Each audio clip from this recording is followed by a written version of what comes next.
From the Library of Congress in Washington, D.C.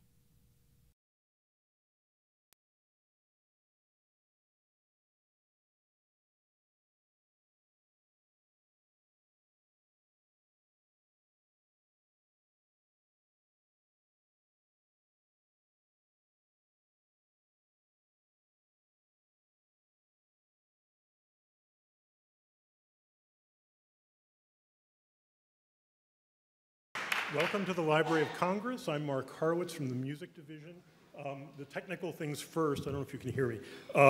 There'll be a quick reset after Steven Lutvak's set, but don't go anywhere then, and the intermission will be after Janine and before David Yazbek.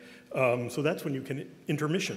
There'll be, after the concert, there'll be some time to reset things, and for those who want to stay, there'll be a brief Q&A with the artists, about 15, 20 minutes, and you're welcome to come, but don't feel obligated.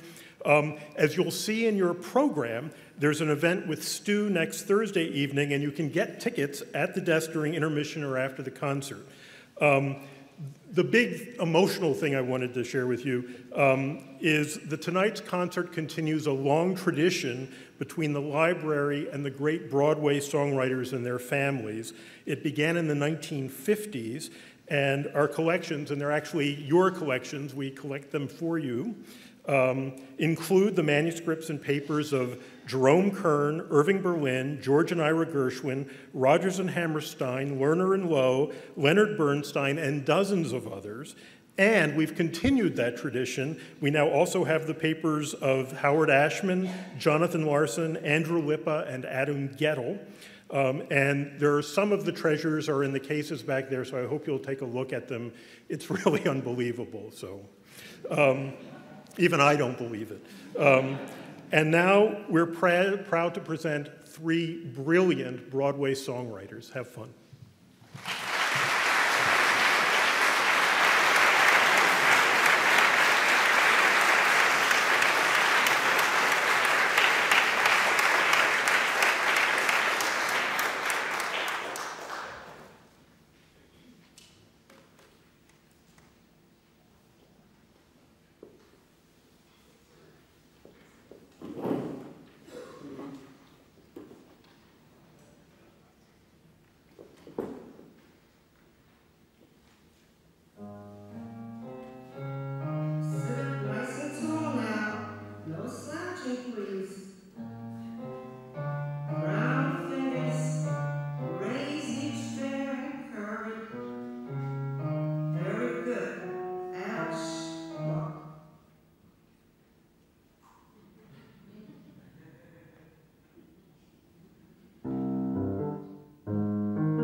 Mrs. Whitney taught me the piano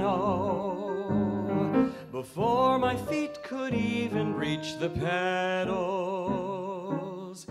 Keep your back straight, fingers high, Mrs. Whitney said,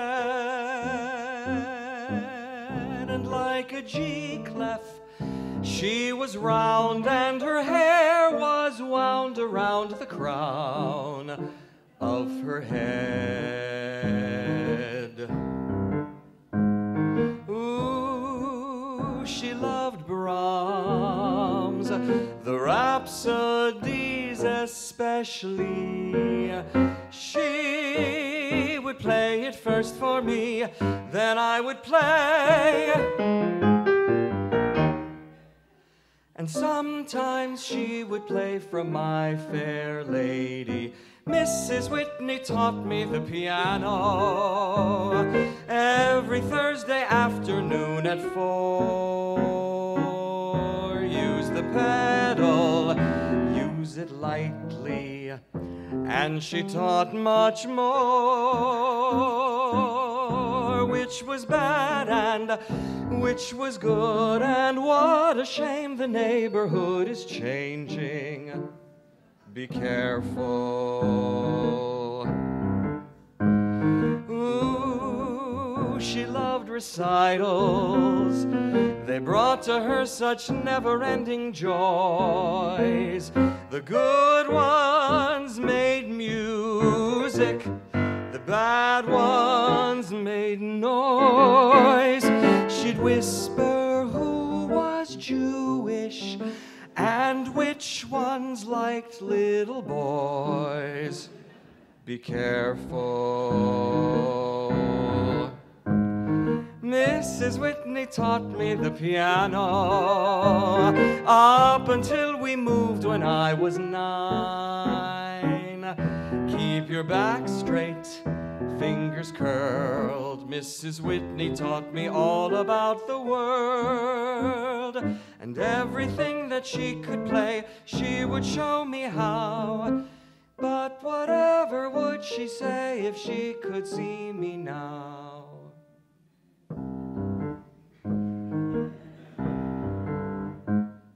Be careful.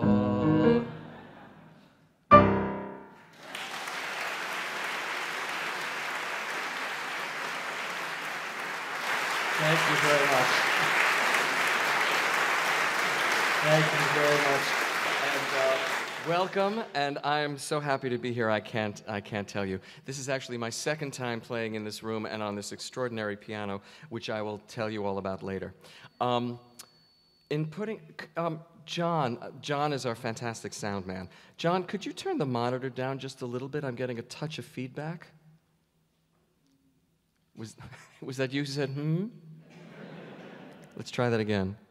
Oh, that's better, thank you. Everybody, that's John. John, this is everybody. John says thank you.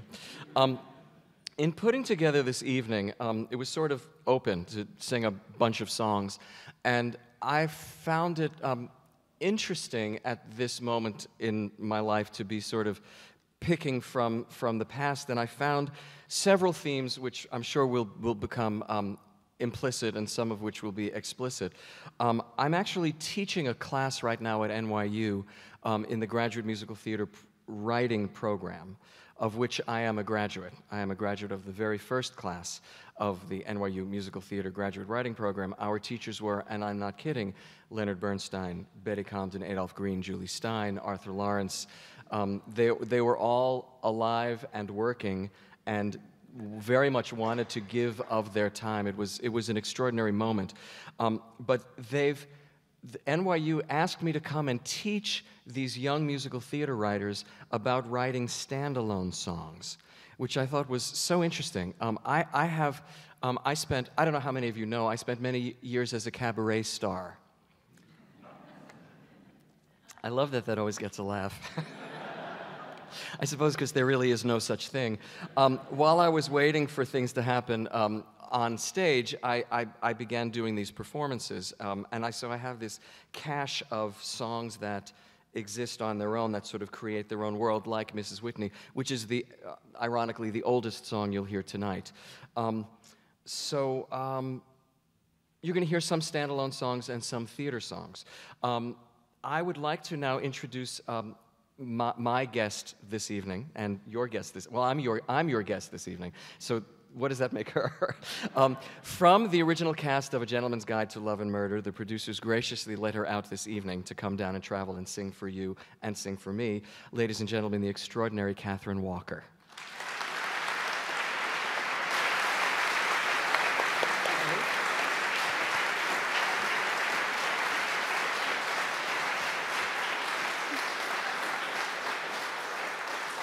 One of the things that makes Catherine ideal for a program like this is that I think she can sing anything. She can sing high, she can sing low, she can sing anything stylistically, and we've just always dug each other. We actually, ironically, have the same birthday. Truly. It's true. The same year, too. This is... What? I'm sorry, what's funny? In a way, all of the songs, which are in roughly chronological order, take us up to A Gentleman's Guide to Love and Murder, which I wrote with Robert L. Friedman. This is from a show that Robert and I wrote before A Gentleman's Guide to Love and Murder, and this is called Campaign of the Century, and it takes place in 1934, and I don't know, how much do we need to tell them?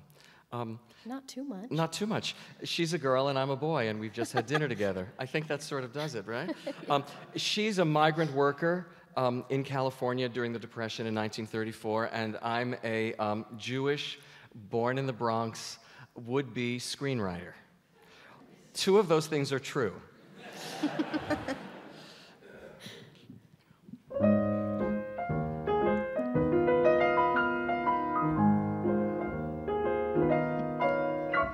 Haven't laughed so much, or just had fun, or felt like myself with anyone since I don't know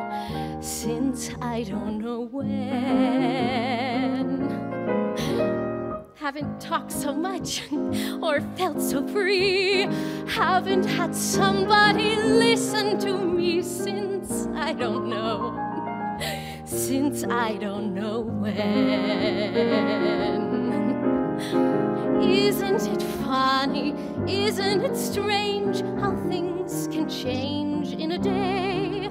I'd forgotten how it feels to feel this way. So, thank you, Wally, it's been swell. No one's treated me half so well since I don't know when. Back in the Bronx, the girls there took one look at you. Could you become a husband? 2 seconds they knew.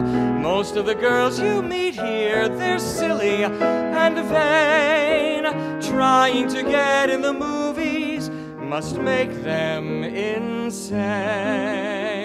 But you're altogether different, like no one I've known. Boy, how this evening's flown. Haven't laughed so much, or just had fun, or felt like myself with practically anyone since I don't know when. Haven't talked so much, or felt so free, haven't had someone actually listen to me since I don't know when. Isn't it funny, isn't it strange how suddenly out of the blue I'm spending this kind of a night with you? So, thanks so much, it's been great. Haven't enjoyed staying out this late since I don't know when. And of course, they dance.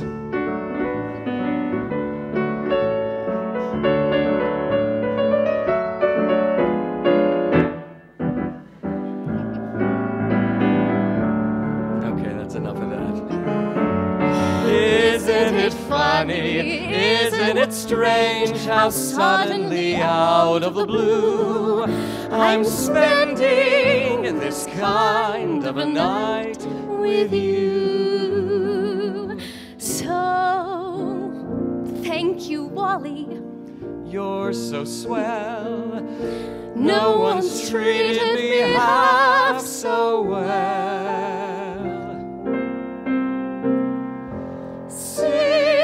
I don't know when.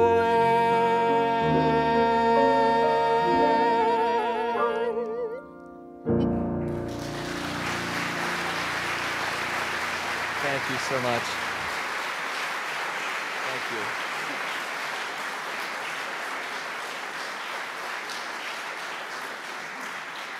Obviously, that was Robert and my attempt to write an Irving Berlin song, basically. And it's funny, there is not another song called Since I Don't Know When, which we were very happy to discover. Here's another duet in which Catherine gets to play my mother. I am now a 19-year-old would-be songwriter. This is from a different show, which I wrote with a wonderful writer, also California-based, ironically enough, named Ron McGee. This is based on A.R. Gurney's wonderful play, The Wayside Motor Inn. The musical is called The Wayside Inn. Clever, right? Let's see, my mom and I are having this moment, and we're singing about her husband, my father, who was a musician, and he was kind of a one-hit wonder, and he was never able to. He was a pop writer, and Dad doesn't want me to become a songwriter. Insert joke. I can't think of one to say. Actually, my dad was pretty okay with it, strangely enough, but more about my actual dad later. So this is, the two of us are remembering life when Dad was actually still writing music before he became the businessman he is now.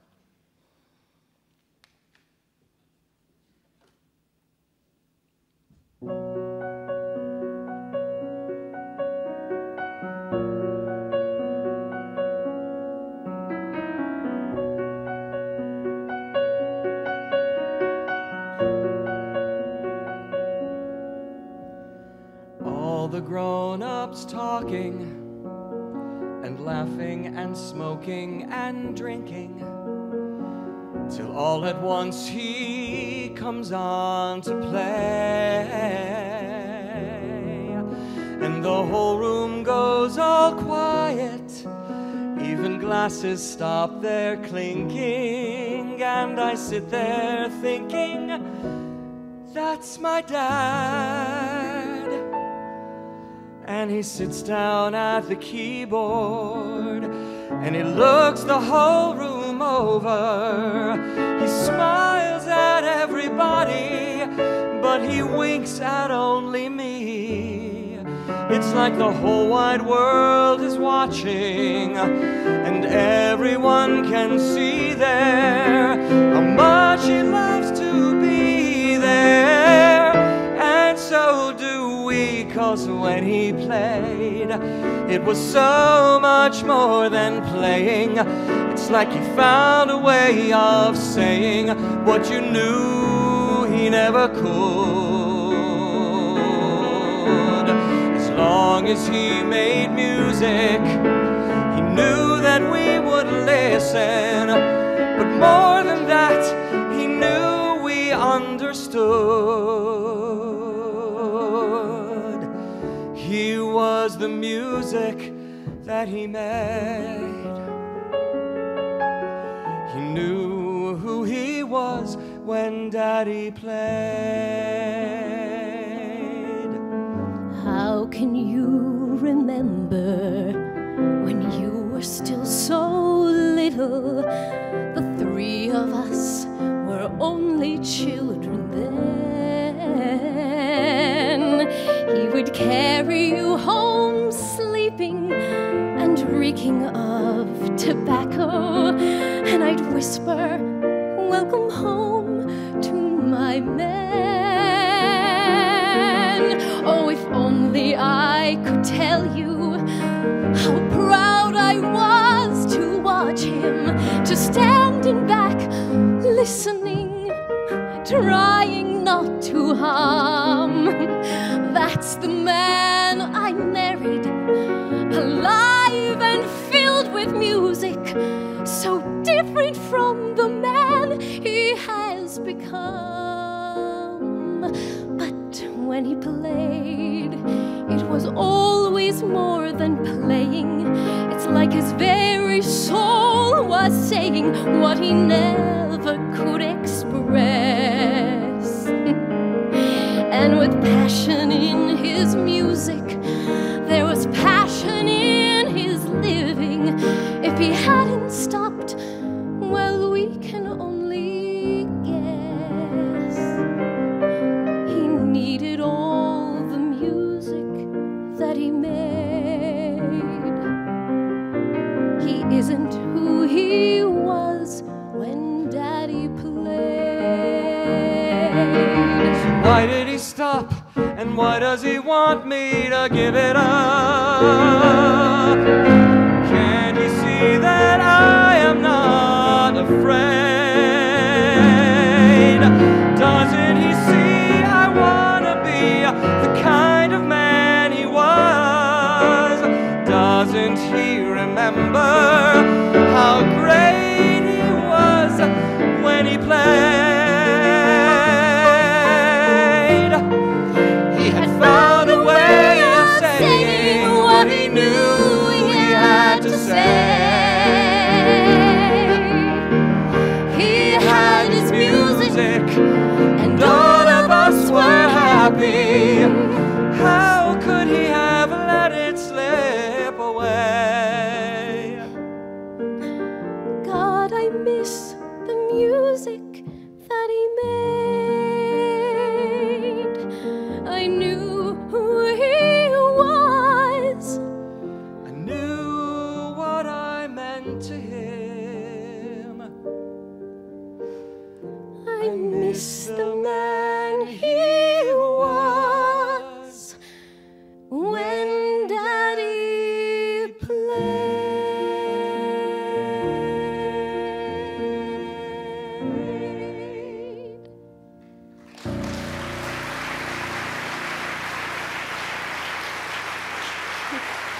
Thank you. Ladies and gentlemen, Catherine Walker.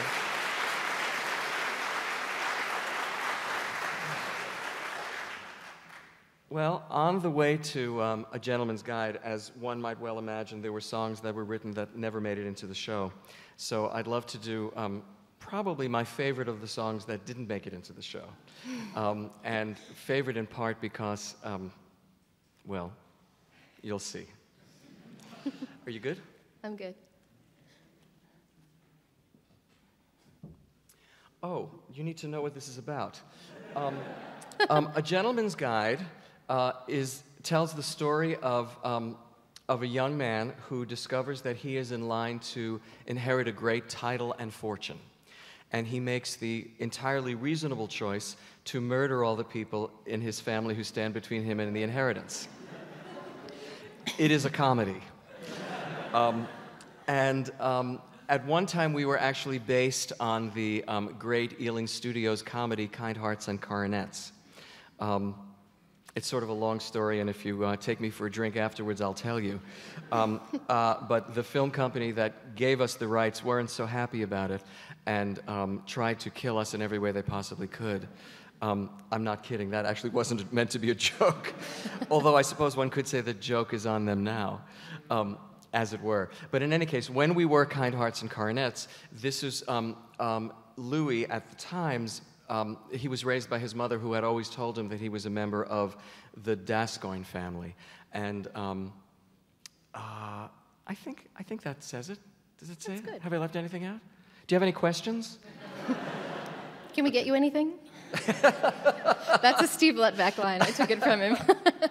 Oh, you know much too much. Okay, this is. Oh, actually, I do. I'm sorry. I do have one more thing to say, which is that obviously, so many of my songs are autobiographical. No, my dad was not a musician, but the Mrs. Whitney song is completely autobiographical. And actually, the woman that you heard on that recording is the actual Mrs. Whitney, whose real name is Mrs. Nelson, and that is she on the recording, which will be for sale at intermission. And I'm not kidding, And this song, when Robert and I were trying to come up with something for Mother to sing, I said to him that my mother used to say to me when I was leaving for school, and if I had a test, she'd say, "Remember, I'm on your shoulder." And excuse me. My mother's alive and well, but it still makes me cry. She would say, "I'm on your shoulder, and I'll whisper you any answers you need." And then I would leave the house, and she'd open the door again and say, "But don't turn your head too quickly, or you'll knock me off." Welcome to Sylvia Lutvak. In any case, that is the origins of this.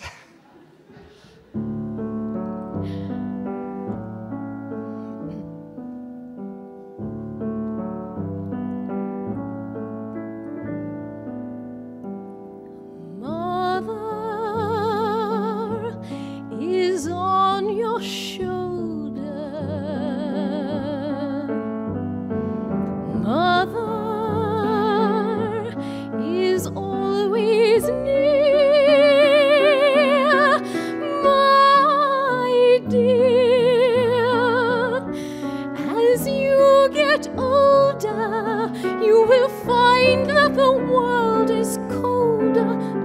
it feels in here. But I promise you, Mother is on your shoulder. No matter what may go wrong, long as you know I am there with you. There's no hurt in the world I won't bear with you, and together we'll be strong, strong, so that those who betray and who take things away cannot take away who you are. You belong to a world that you could have had, with a life that you should have had. Remember who you are. Remember who you are. And remember that Mother is on your shoulder, always whispering what you need to hear. Oh, my dear, there will come a time when I'm gone, but I say again that even then, Mother will be on your shoulder, still helping you go on.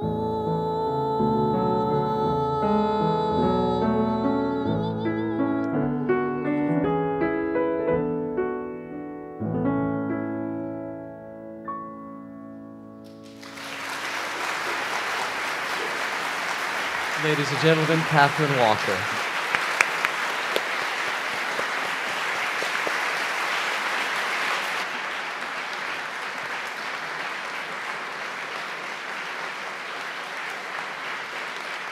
She'll be back.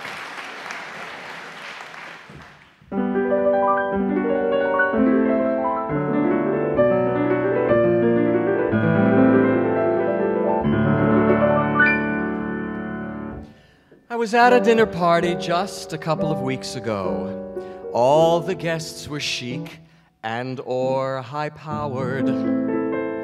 The repartee was brisk throughout the lobster bisque, and the salad course completely Noel Coward.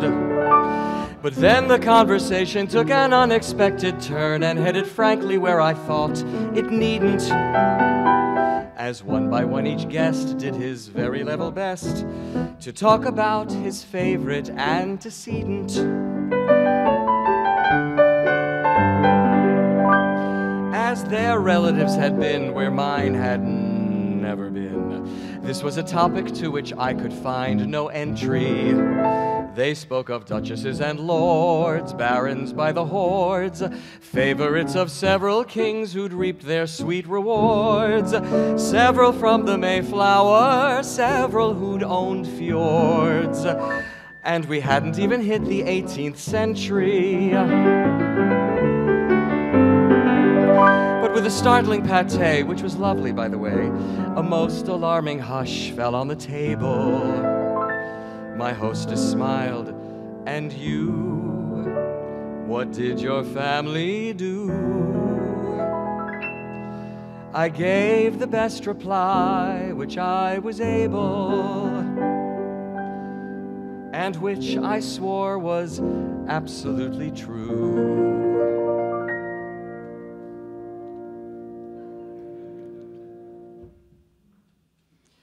We were Bagelmakers to the Tsar.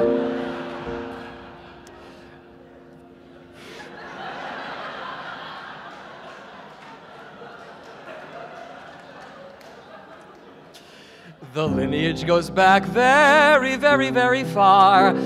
I think Ivan was the one who, when fed up with the bun, sent his men in search of something starchy and bizarre, who came upon my uncle who had recently solved the riddle of how to make a roll with a hole in the middle. He served them fresh to Ivan's commissar, and was thus named Bagel Maker to the Tsar. It's true. We were bagel makers to the Tsar, in the land of sour cream and caviar. Later, Olga, it is said, never even tasted bread, and her mother, the Tsarina, would not get out of bed without a toasted onion with some unexpected spread, which added to her middle but did wonders for her head. Oh, the things you learn about which must remain unsaid when you're bagel maker to the Tsar. I realized in a flash that since I'd begun to speak, all earlier camaraderie was gone. Their every jaw was slack, they were taken so aback, I really had no choice but to go on. We were bagel makers to the Tsar, who would give us every year another samovar. And it was Catherine the Great, that overzealous head of state, who fed some to her horse, but that of course for her was par. It's my favorite laugh, I think. And little Anastasia could never get her fill, and there are those who say that yet today she's snacking on them still. But that is taking things a little bit too far, for even bagel makers to the Tsar, before the hammer and the sickle, we were there with pumpernickel. The things we did with Poppy, everyone unsuccessfully tried to copy. Everybody, we were bagel makers to the Tsar. Oh, Washington rocks. No one ever learned the secret of our scrumptious repertoire, but of course it couldn't last, for like all empires of the past, who reach their inevitable finales,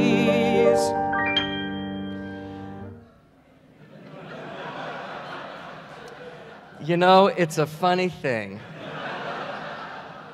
I have performed this song in most of these United States, and the closer one is to either coast, the more people hear that rhyme coming.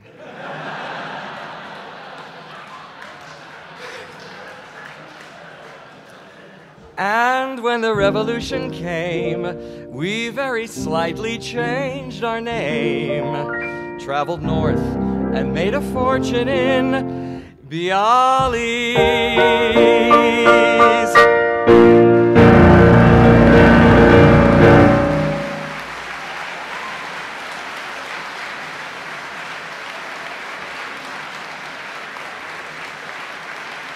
Thank you very much.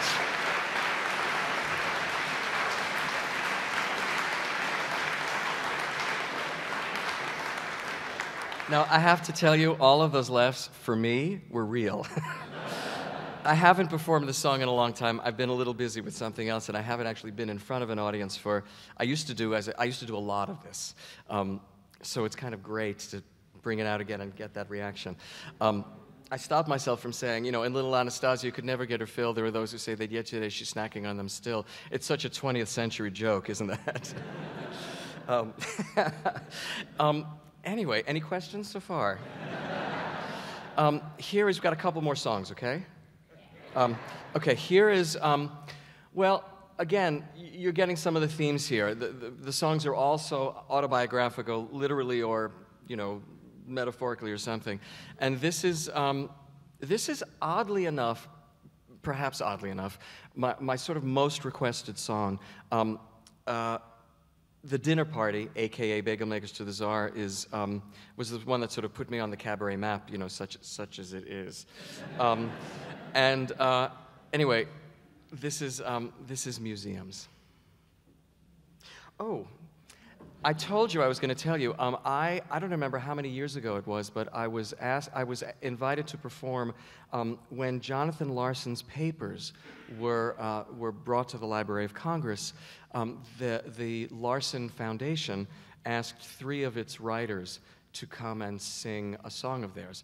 And when I say its writers, the Jonathan Larson Foundation, the family has apportioned part of the royalties from Rent and all of Jonathan's other works to the foundation to give grants to young, not established writers. And they were very generous with me. I actually won the award twice, and then they decided not to give it again. They actually opened it up to people who had won it before. I won it, and they went, no more. So I'm the only 2-time winner of the Jonathan Larson Performing Arts Grant, but I sang this song here, and Mark Horowitz, whom you heard before, whom you met before, actually we became pals from then and from singing this song. So this is actually my 2nd time singing this song in this room.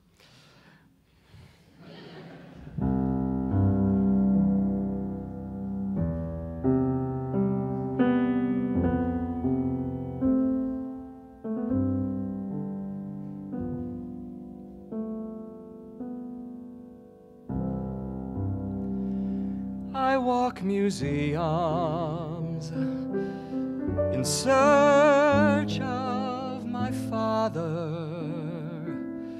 I scrutinize the paintings and the patrons with great care,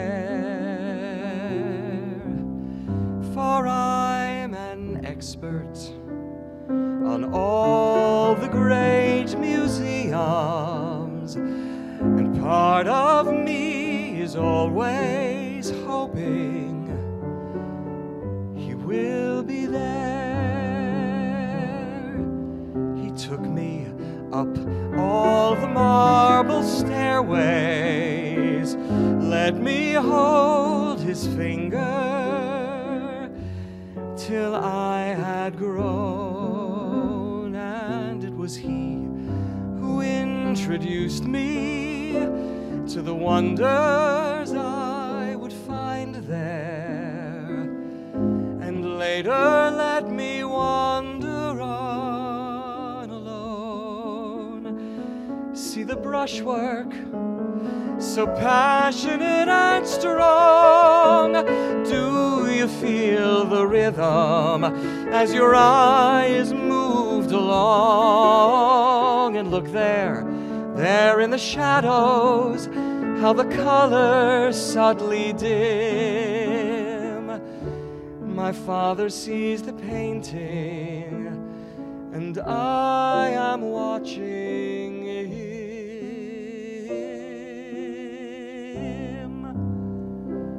An hour later, we'd start to leave the gallery.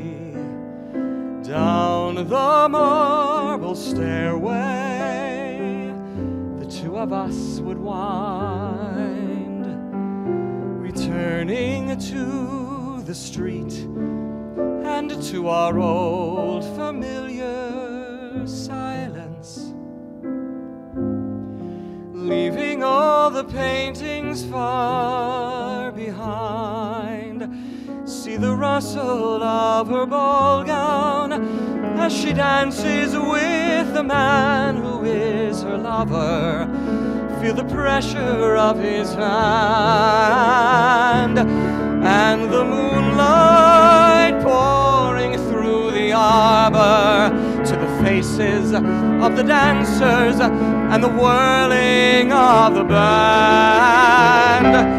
See the garden, see the cafe, you can almost hear the chatter and the glasses and the flirting and the sighs.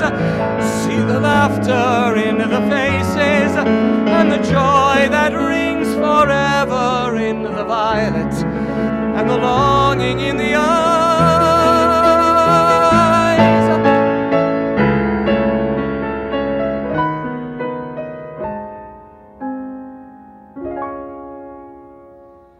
I In search of my father, I look in all the paintings for the man I hardly knew. Searching through the brushstrokes in the paintings of the masters, exactly as my father taught me to. Just as my father used to do. See the violet in the shadows and the longing.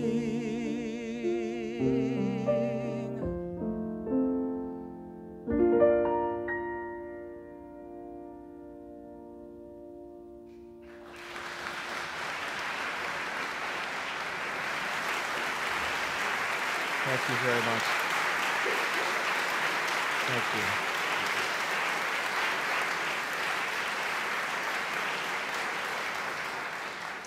Thank you very much. Ladies and gentlemen, I'd like to bring out once more Catherine Walker.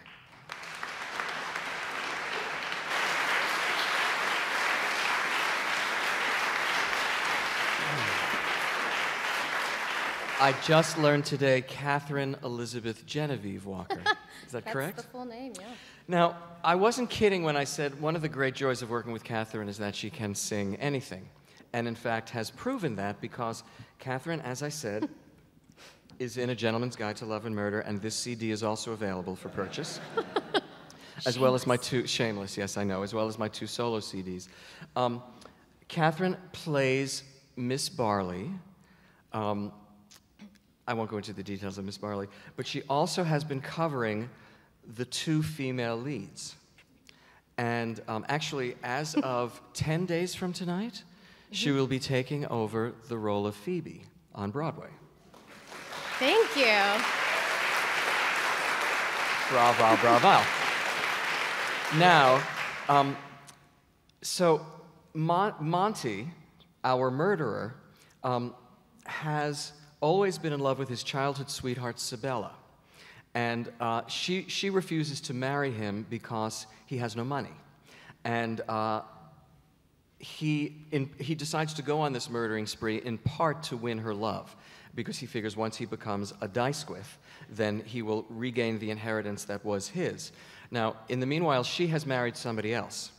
And he has been romancing Phoebe Dysquith, the sister of one of the men that he's murdered.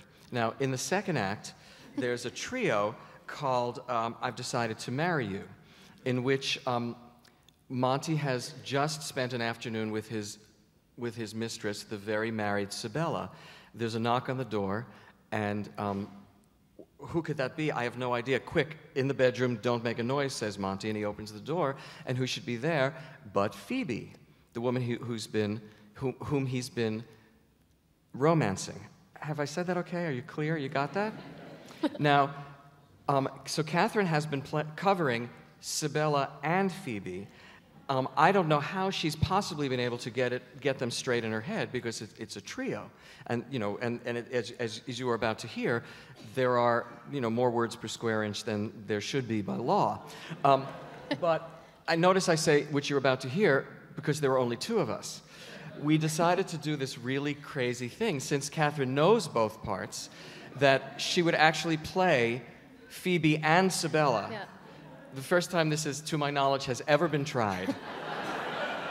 And I think since I've been teetering on the edge of insanity for a year, he just felt like, to cap off everything, he would send me over the edge tonight. The next logical step. So enjoy. So when we were putting the program together, we thought, dare we? And so you are our guinea pigs. And if we fail miserably, it never happened. Okay. Thank you. Now, the only thing you need to know is when Catherine is this. This means Phoebe. This means Sibella. That's all you need to know.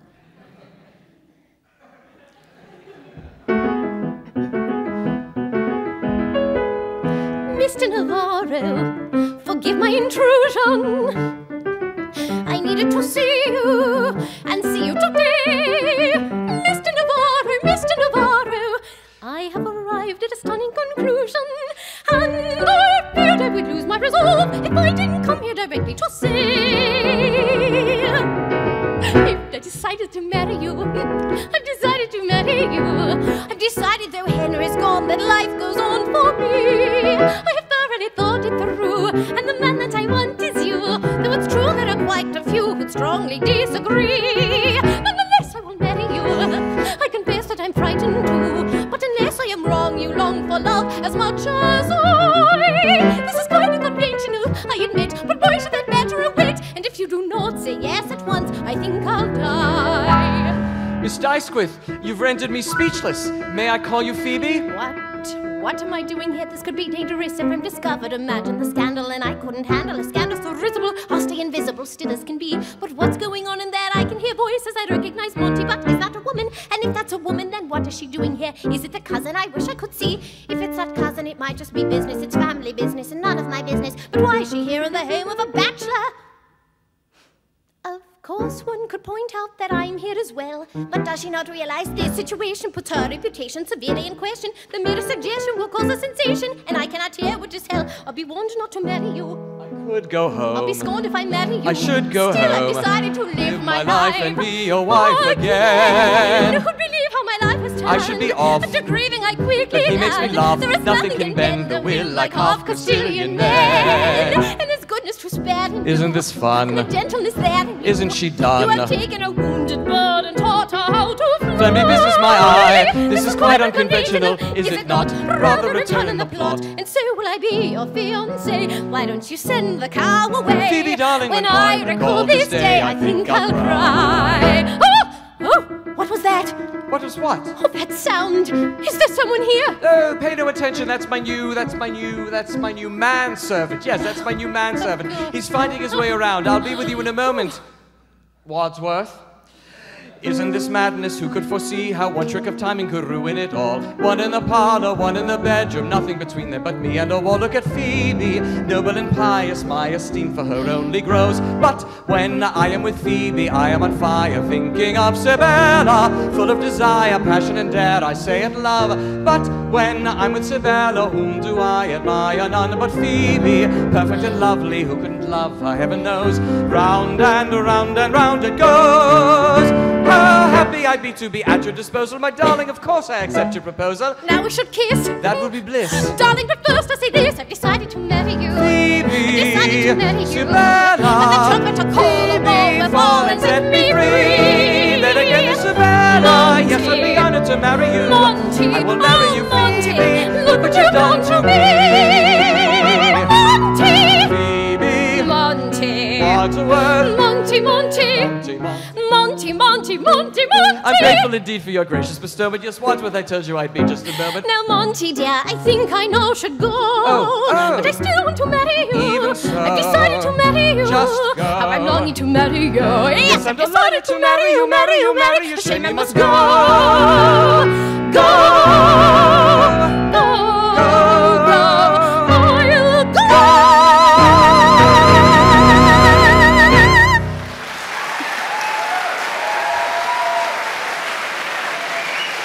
Ladies and gentlemen, Catherine Walker and Catherine Walker.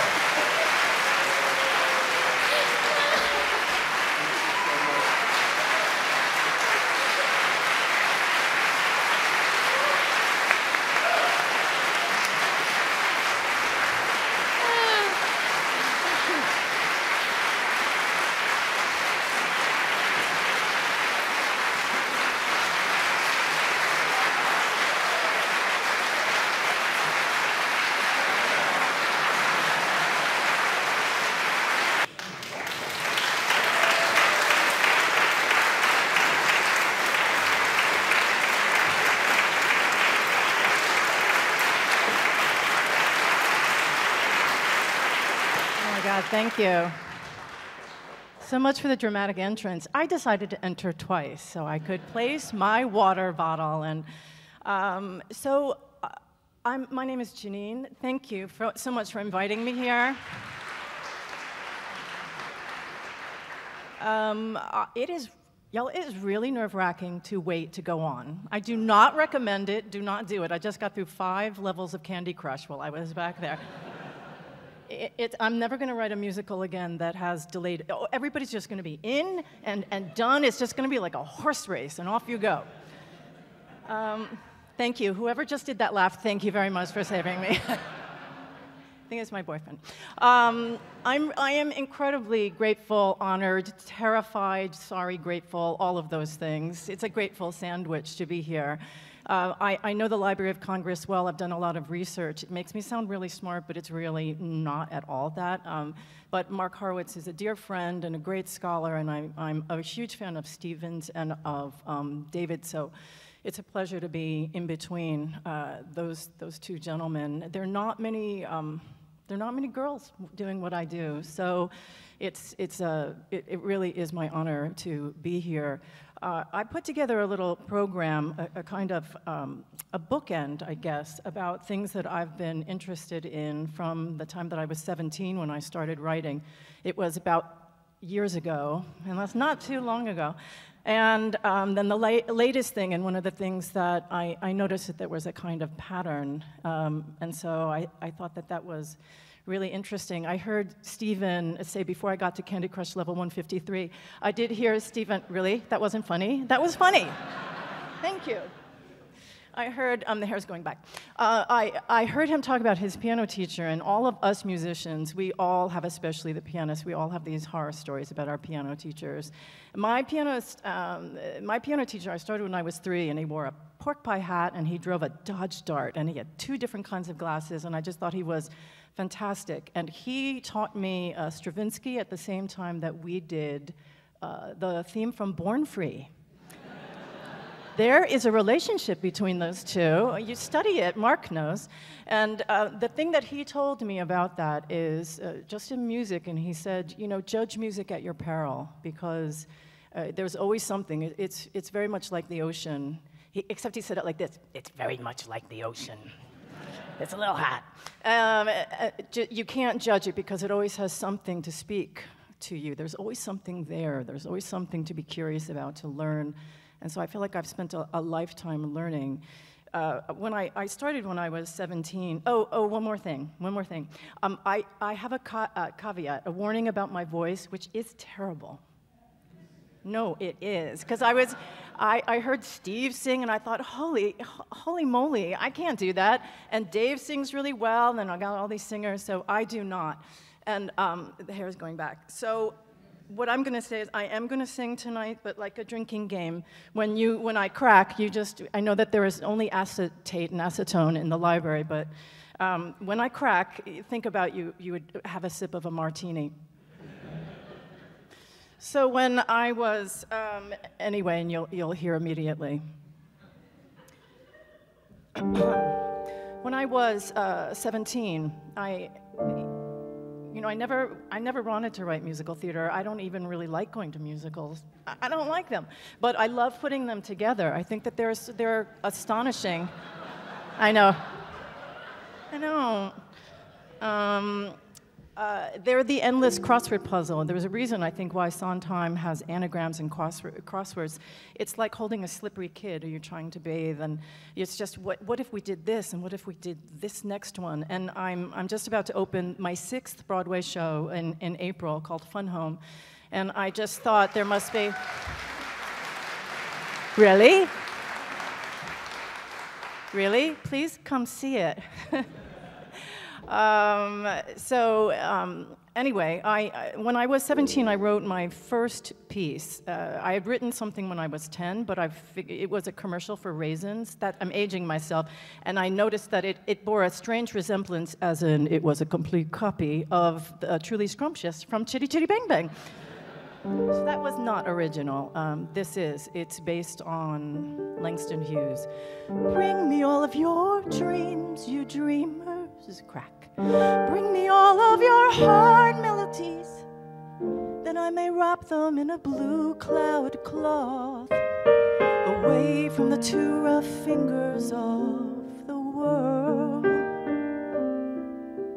away from the too rough fingers of the world.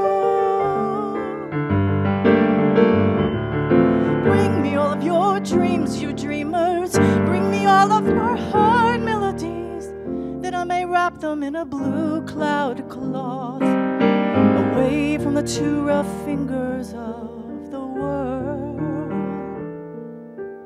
away from the two rough fingers of the world. Hold fast to dreams, for if dreams die, life is a broken winged bird that cannot fly. Hold fast to dreams, for when dreams go, life is a barren field frozen with snow. Bring me all of your dreams, you dreamers. Bring me all of your hard melodies, that I may wrap them in a blue cloud cloth, away from the two rough fingers of the world, away from the two rough fingers of the world.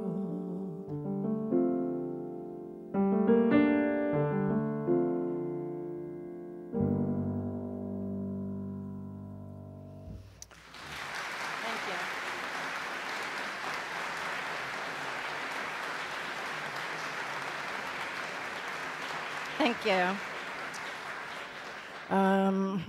So, you know, when I wrote that, it was literally the first thing I wrote besides the plagiarist, that episode that I told you about. But, and I remember thinking, it's so strange how strange it wasn't. How it just occurred to me that I knew how to do this thing, I thought. Who knows if I really truly do.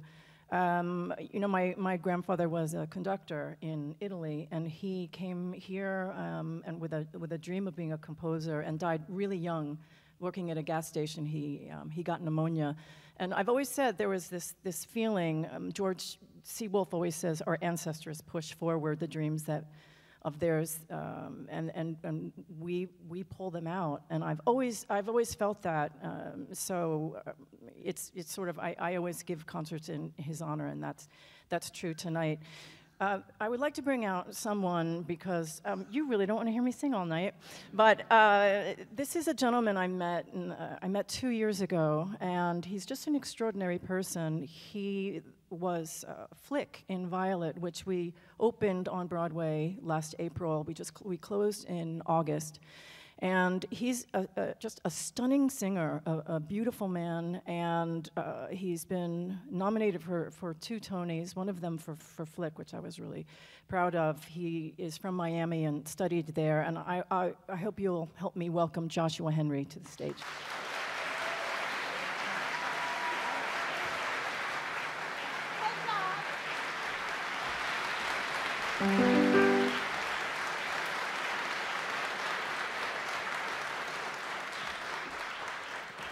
Hey, Josh. Hey.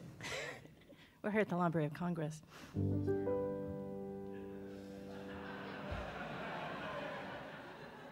Raise your foot now, that's the way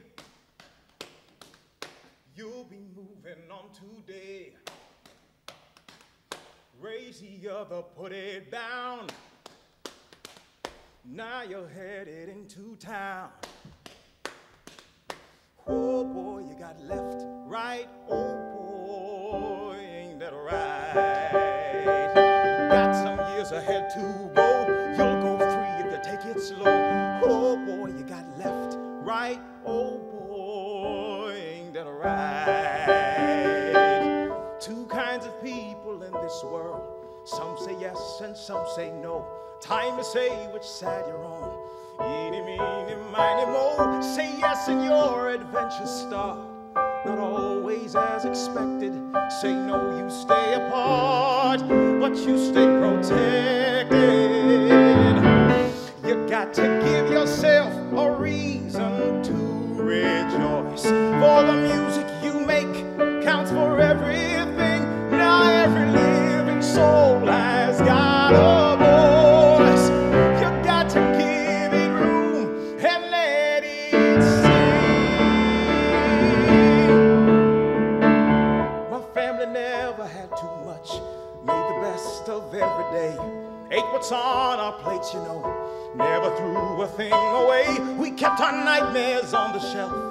Our dreams were on the table. Pass them down and help yourself as long as you are able. My mama told me, son, forget what might have been. Give yourself a break, whatever's happening. Don't let your spirit song come closing in. You got to give it room and let it sing. You got to give it room and let it sing. You got to lift up your voice and sing. Got some years ahead to go. You'll go free if you take it slow. You got some years, it won't be long, and you'll be free to sing your song.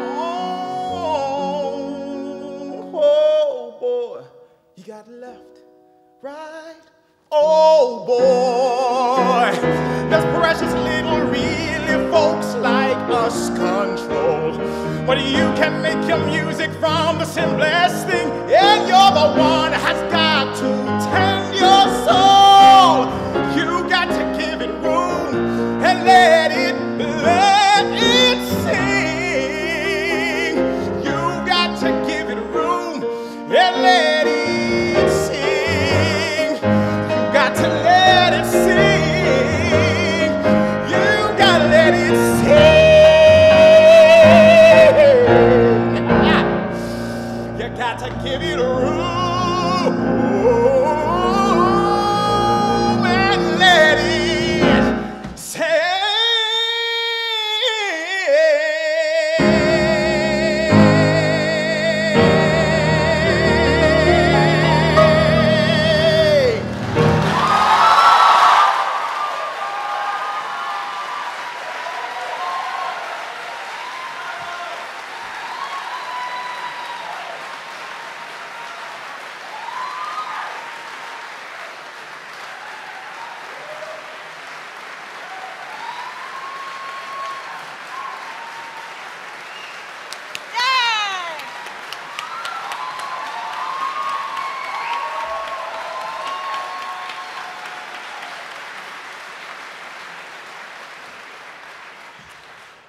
Bring me all of your... No, I'm just kidding. Remember at the beginning when I sang... Okay, anyway. So yeah, okay. So I maybe can write a little more than I can sing. We had an incredible time doing that, and I'm just so grateful. Joshua is now pairing with Sutton Foster, and they're going to be doing concerts. Is it public knowledge? Okay. Like, oh. Is it public knowledge that you're getting married? No, I'm just kidding. No, she is getting married, though, next Saturday, but not to Joshua. Joshua's married. That's too bad. They're going to be at Carnegie Hall on March. I believe it's 15th. I would, if I were at Carnegie Hall, I would probably know that. So I'm just saying. All right, whatever. So yeah, I'll be outside in line. So that's nice for me. You know, I love being here. I did an opera at the WNO. Cheska Zambello is a very, very dear friend, and she has forced me to go where no... I'm going into Star Trek. What's happening? She's forced me to go where no man has gone before. That's just plagiarism. Anyway, we did an opera at Glimmerglass. Tony Kushner did the libretto. It was called Blizzard on Marblehead Neck. And after that, it went pretty well. She brought me a book by Jeanette Winsterson, a beautiful, beautiful book called The Lion, the Unicorn, and Me. And Sandy McClatchy did the libretto, and I wrote the opera. He opened it last December at the WNO. She directed it, and we're going to bring it back next winter. I hope that you'll come. It's a great opportunity for the young artists. The young artists at the WNO they're very dear to me because as I venture forth into doing more and more opera, I feel like I am writing for these folks. They're game, they're learned, they're funny, and I really enjoy working with them. The woman who did The Unicorn is here with us tonight, I would like to bring Jacqueline Echols on, please, to sing for you.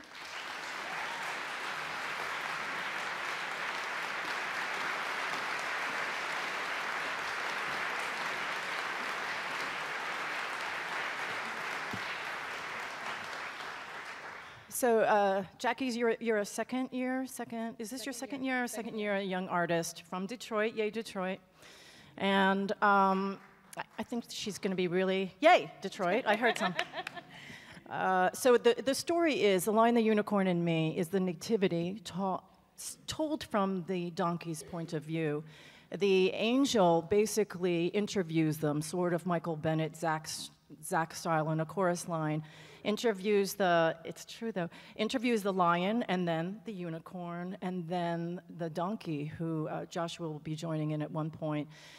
Jacqueline is going to be singing the unicorn, and then I'm going to segue right into the second act, where she'll also do Mary's aria, so we go from something rare, the unicorn, into something very rare, Mary. I know you'll be very happy that I'll be playing the angel. So the angel's interviewing. Next, the unicorn.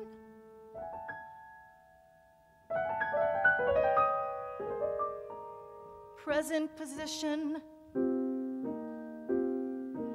Mythical beast. Special strengths. Known to be good with agents. Good, good, very good. Weaknesses. Tendency to vanish. And why would your unicornness, be the best? The stage is yours. Some people do not believe I exist, yet my mystery will always persist. In forest and stream, meadow and mist, meadow and mist. It is, you must know, my magical horn that makes me so haughty and very high-born. I will only work at the break of dawn, at the break of dawn.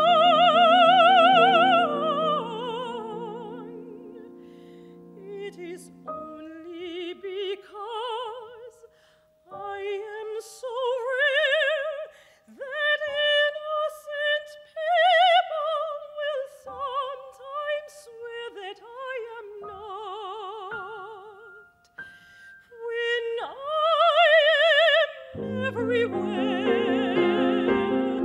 I am everywhere. I am everywhere.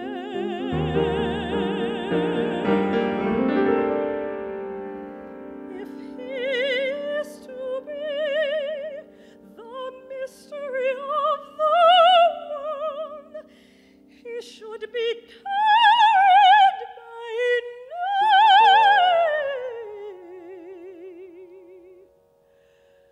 The most mysterious creature of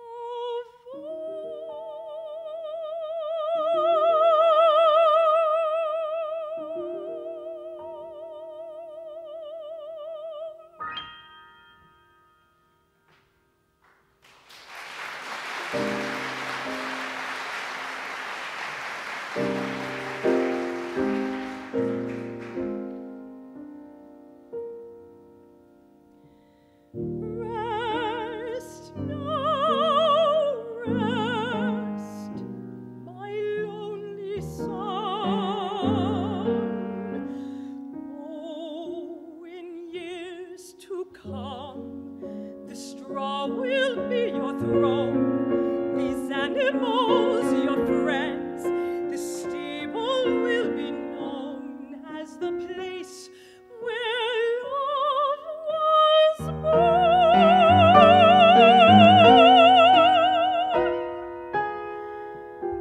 My lonely son, oh,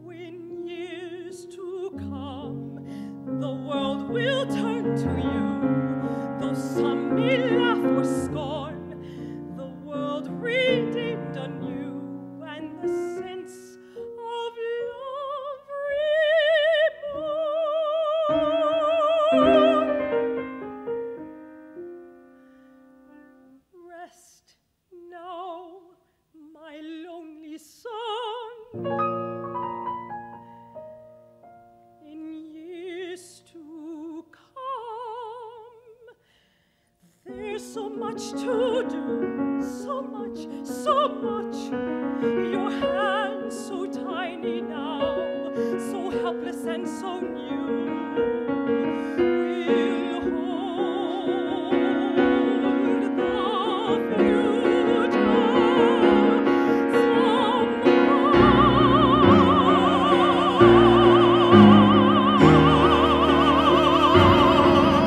I'm in a storm, and I know the task is great.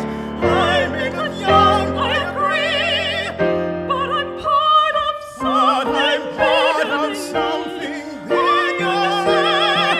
I have a role to play. I understand. If there's to bear the burdens of the world, it is well he be carried by someone who knows what they are. It is well he be carried by me.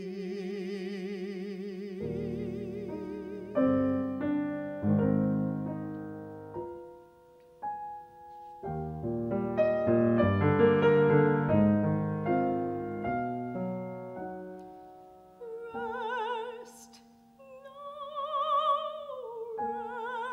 rest, my only son.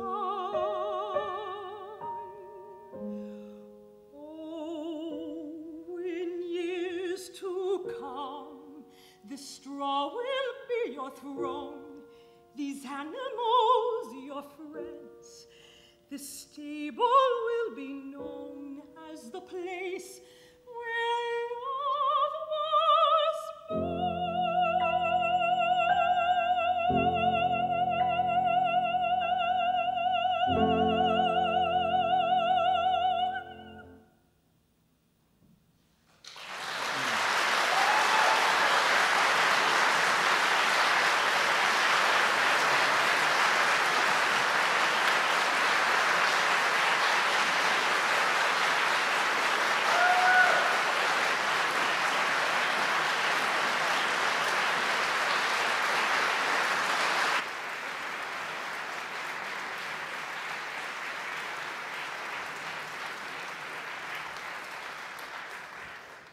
Oh God, they're leaving. They left the stage. Okay, well, let's see how this goes. It's just me and my shoes. Okay, so we're gonna do two more for you. This next song is from Fun Home. We open April 19th. It's a scary thing to open a show that, I don't know, it's like when I dropped my daughter Cece off at kindergarten. I thought, don't beat her up. You know, treat her well. Every kid is special, but she's special. And this Fun Home is based on the graphic novel called Fun Home by Alison Bechdel. And she just won the MacArthur. Did you know that? Yeah, she did. When that broke, that news, I emailed her and I said, can I have $100? It's interesting that she didn't email me back. But she happened to be, and I'm not joking, she was in Italy drawing charcoals of herself at the time where she won that prize as I was taking out the trash. And so, genius. So that's nice for her. She is an incredible person. I can't imagine. I feel like I stand behind music, and I'm never out here. You know, this is fantastic for me, and I don't know I'll be asked back. But you know, we're behind the scenes. What we do is pace. I don't know. I got through levels of Candy Crush because I was so nervous about coming on. So I'm not meant to be here. I'm meant to be back there or back there. And what Allison did is she cracked open her life. And she just said, here it is. She gave me all of her journals, things that I shouldn't read, just so that we could understand what it was like. It's the first time a lesbian protagonist has been in a Broadway musical ever, as the lead. And we were so happy about having a lesbian protagonist, we made 3 of them at each stage of life. They're small, like a little nesting thing. Small Allison, medium Allison, and what I call Venti Allison at Starbucks, the really big one. So the beginning of the novel and the beginning of the musical starts, and we say, we say her name, and she said, my father and I grew up in the same small Pennsylvania town. He was gay and I was gay, and my father killed himself, and I became a lesbian cartoonist. So, and we're off and running. So this song that I'm going to sing is called Changing My Major. It's 19-year-old Allison, and it's just after she hasn't come out of the closet yet, but she's had her first sexual encounter, as my mother would say. My mother is queen of the beautiful euphemism. She said, there's this fantastic tenor I know called Placebo Domingo, and I was like, so. It's like, Mom, I think he's a tenor, not a pill, but maybe that's just me. What do I know? Okay, so picture this. Oh my God, I'm never going to be invited back. Picture this. So let's just enjoy each other while we'll go out for pizza. I'm not kidding. So this is 19-year-old Allison, and she has just had an encounter with Joan, and Joan is sleeping, and she sings. What happened last night? Are you really here? Joan, Joan, Joan, Joan, Joan. Hi, Joan. Don't wake up, Joan. Oh my God, last night. Oh my God, oh my God, oh my God, oh my God, oh my God, last night. I got so excited, I was too enthusiastic. Thank you for not laughing. Well, you laughed a little bit. At one point when I was touching you, you said I might lose consciousness, which you said was adorable, and I just have to trust that you don't think I'm an idiot or some kind of an animal. I never lost control due to overwhelming lust, but I must say that I'm changing my major to Joan. I'm changing my major to sex with Joan. I'm changing my major to sex with Joan, with a minor in kissing Joan. Foreign study to Joan's inner thighs, a seminar on Joan's ass in her Levi's, and Joan's crazy brown eyes. Joan, I feel like Hercules. Oh God, that sounds ridiculous. We'll keep on sleeping through this, and I'll work on calming down, so by the time you've woken up, I'll be cool, I'll be collected, and I'll have found some dignity. But who needs dignity? Because this is so much better. I'm radiating happiness. Will you stay here with me for the rest of the semester? We won't need any food. We'll live on sex alone. Sex with Joan. I am writing a thesis on Joan. It's a cutting-edge field, and my mind is blown. I will gladly stay up every night to hone my compulsory skills with Joan. I will study my way down her spine, familiarize myself with her well-made outline, while she researches mine. I don't know who I am. I've become someone new. Nothing I just did is anything I would do. Overnight, everything changed. I am not prepared. I'm dizzy, I'm nauseous, I'm shaky. I'm scared. Am I falling into nothingness or flying into something so sublime? I don't know, but I'm changing my major to Joan. I thought all my life I'd be all alone, but that was before I was lying prone in the storm.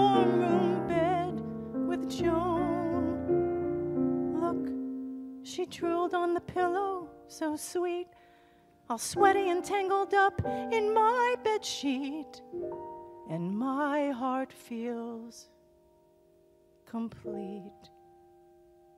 Let's never leave this room. How about we stay here till finals? I'll go to school forever. I'll take out a dementedly huge high-interest loan, 'cause I'm changing my major to Joan.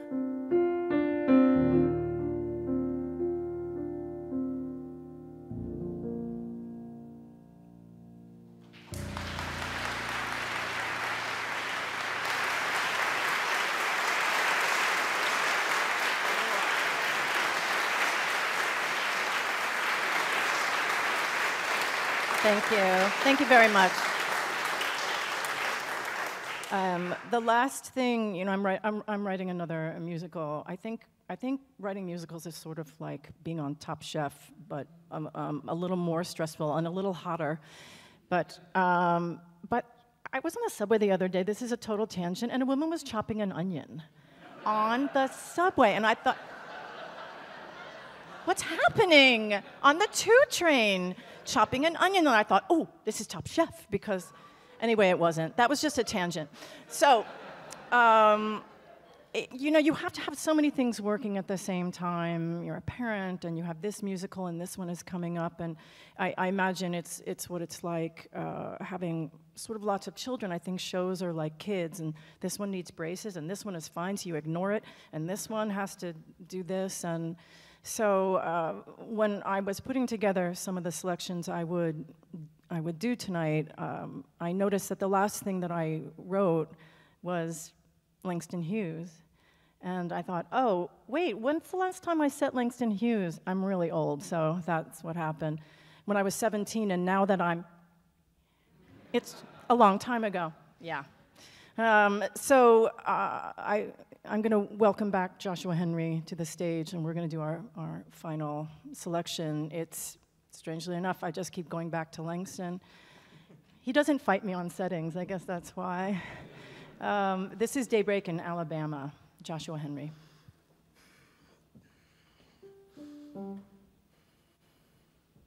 When I get to be, when I get to be, when I get to be a composer, I'm gonna write me some music. I'm gonna write me some music about daybreak in Alabama. And I'm gonna put the prettiest songs in it, rising out of the ground like a swamp mist, and falling out of heaven like soft dew. I'm gonna put some tall, tall trees in it, and the scent of pine needles, and the smell of red clay after rain, and long red necks, and poppy-colored faces, and big brown arms, and the field daisy eyes of black and white, black people. I'm gonna put black hands and white hands, and brown and yellow hands, and red clay earth hands in it, touching everybody with kind fingers, and touching each other, natural as dew, in that dawn of music, in that dawn of music, when I get to be, when I get to be, when I get to be a a composer and write about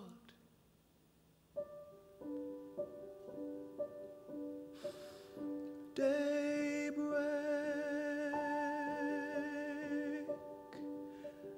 in Alabama.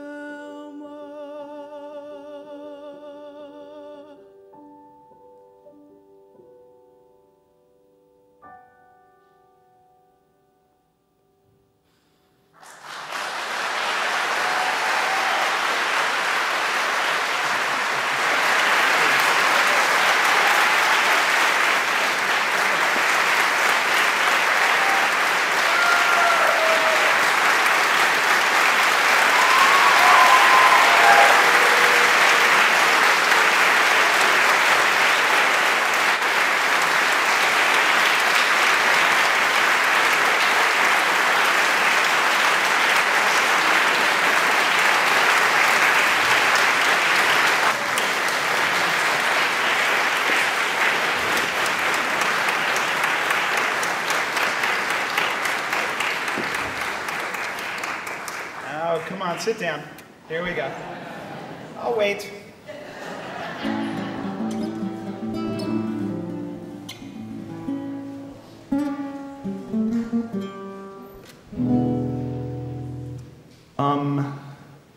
Who loves Broadway? Me, not so much. I'm going to play tonight, instead of the Broadway stuff, a collection of Finnish folk tunes that I didn't write them. I find them moving.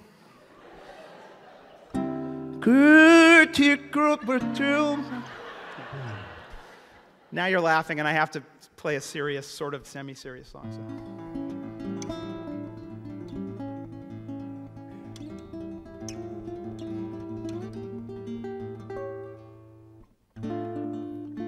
I can never explain why I follow this lunatic moon when it calls to my crazy heart.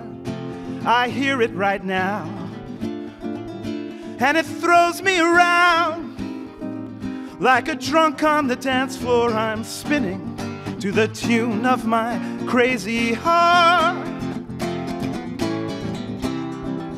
And you blame me for being dramatic. I never had the choice. It's the screams of the bats in the attic, the static of lies, your voice. Give me more, give me more. I'll sleep when the moon goes to bed, but for now, it's me and my crazy heart.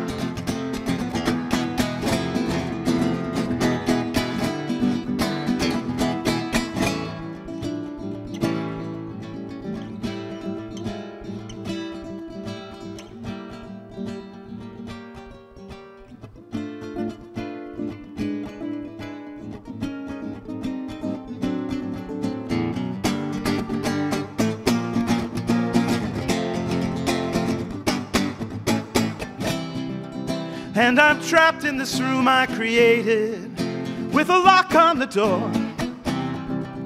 And I've got to get out 'cause I hate it, but I can't because I love it even more. Give me more, give me more. The exquisite rhythm that keeps me alive. And I'll never ask why. Why I know that I'll dance till I die to the music of my crazy heart.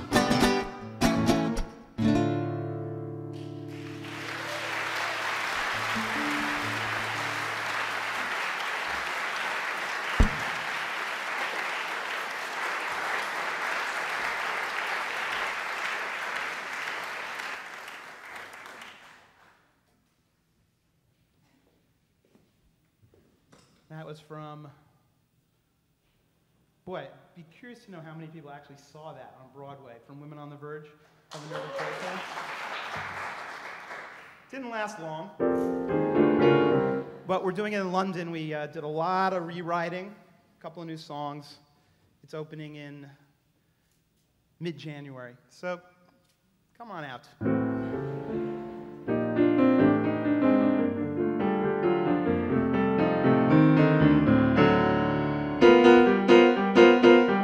This is from the same show.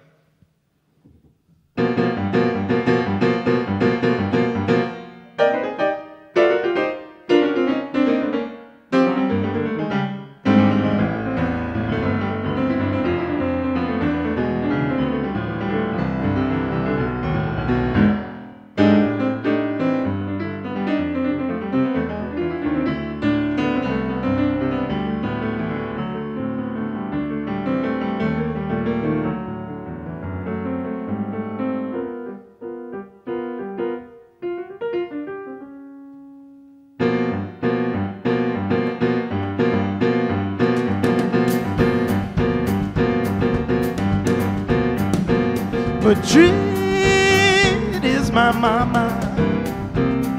Give me the nibble every day, I'm gonna taste it. The tears and the drama. 10 tons of mama milk and not a drop is wasted. Give me direction straight into the hurricane. Shake me up and take me to the heart of all the joy and all the pain. Put me to bed, I'm tattered up and torn, but every morning I come out and I'm reborn, reborn, reborn. Madrid, I'm your baby. Bounce me in my buggy on the roads I'm born to bump on. I'm alright, or maybe I'm all wrong, but I'm shaking this ride and anyone can jump on. And when the trail gets stale, same old view, just turn the corner and it's all brand new. Madrid, I love you, my big mama. Give me a little titty, cause I'm hungry every minute. Technicolor, widescreen, cinerama. Life is a movie and oh God, I'm glad I'm in it.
Trickle from her umbilical, every bump on the road, every stop, you can feel her heart, you can feel her heart, you can feel her heart, bada boom, bada boom, bada boom, bada boom, bada boom, mama, mama, mama, mama, mama, mama, mama, mama, mama, mama, mama, mama.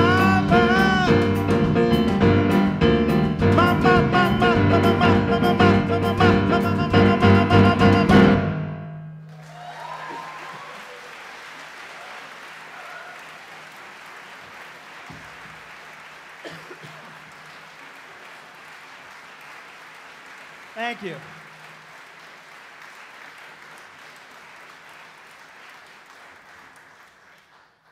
So I played that song for Pedro Almodovar at one of the first workshops. Played it on guitar. I was really interested to hear what he had to say.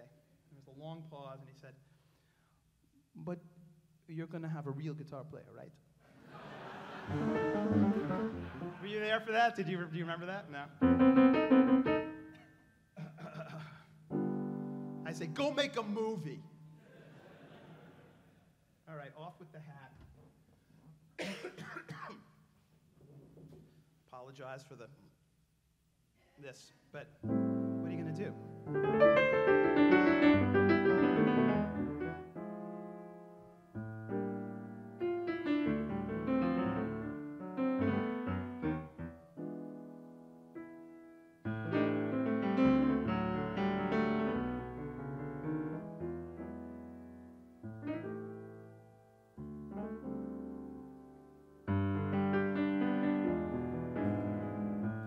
Look at the way the moon behaves. Look at the way she paints a silver ribbon on the waves. One thing I've learned that I'll share with you: nothing is too wonderful to be true. Each moment opens like a flower. The age of miracles comes every hour on the hour. Turn every corner, there's something new. Nothing is too wonderful to be true. If I'm perceived to be naive, to be the way I am, let people say I am a silly goof. Is life a plateful? Am I grateful? Every day I am. It's an amazing world in which we live, and I've got living proof. Look out the way the moon behaves. Look at the way she paints a silver ribbon on the waves, leading directly to me and you. Nothing is too wonderful to be.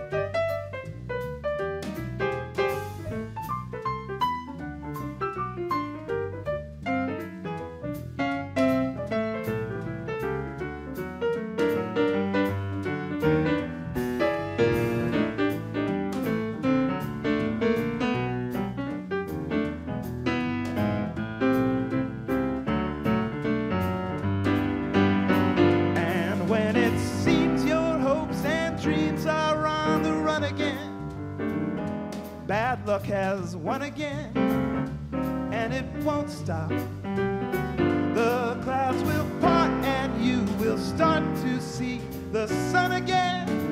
And life's a ball, you're standing tall.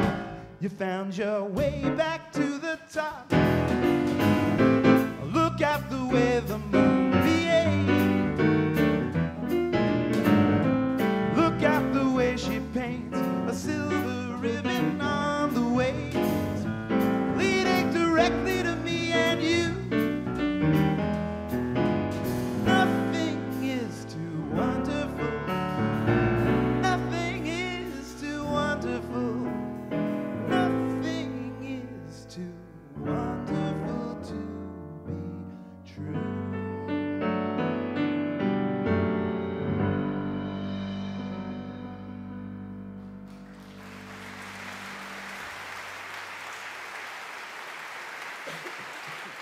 Thank you.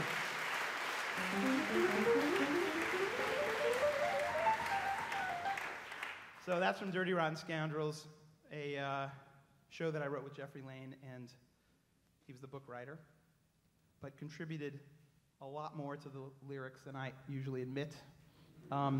He and I also wrote Women on the Verge, and we've got another one in the pipeline we're just sort of starting on.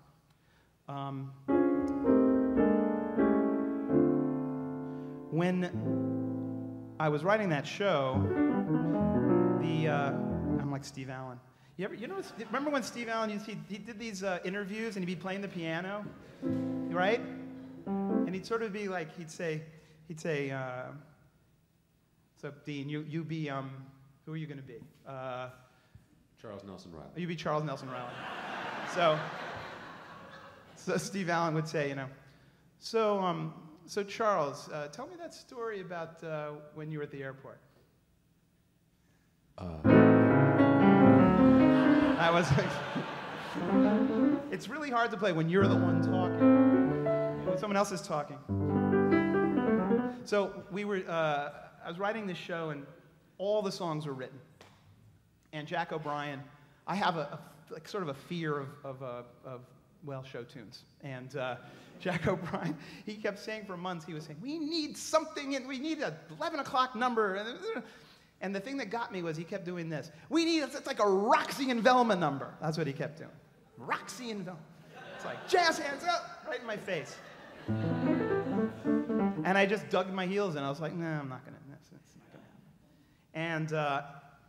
And then I realized he was right.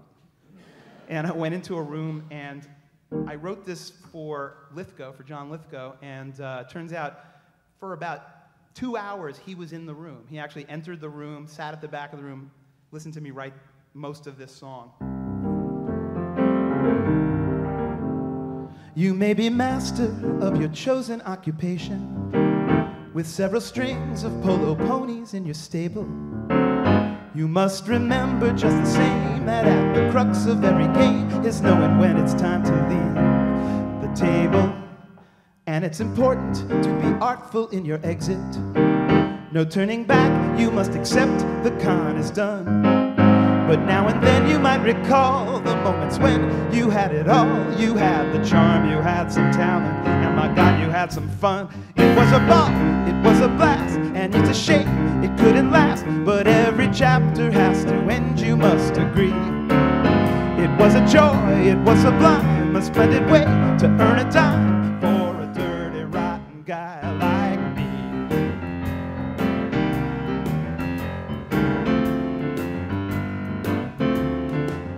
When you look back on all your conquests and deceptions, you see 1,000 flawless pearls set in a strand, laid out from Biarritz to Rome. Each one is perfect as a poem, an opus to be proud of, though it's written in the sand. It was a ball, it was a thrill.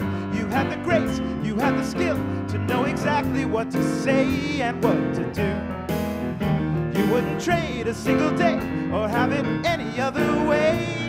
A dirty, rotten guy like it's almost a religion. This is the Norbert part of a pigeon, and to say your part with elegance and zest. But when it's time to fold the act and your duffel bag is packed, take comfort in the fact that you've been working with the best. It was a ball, it was a blast, and it's a shame it couldn't last, 'cause I was hanging with the man, and that's a plus. You got the nerve, you got the guts, you got the verb, you got the nuts. I guess we're dirty, rotten crooks, dirty, rotten guys. It was a trip, it was a blast, and it's a shame it couldn't last, 'cause it was almost too prodigious to discuss. Though we got screwed for 50 grand, I think we still deserve a hand. Filthy, cheating, lying, cheating, dirty, cheating guy like us.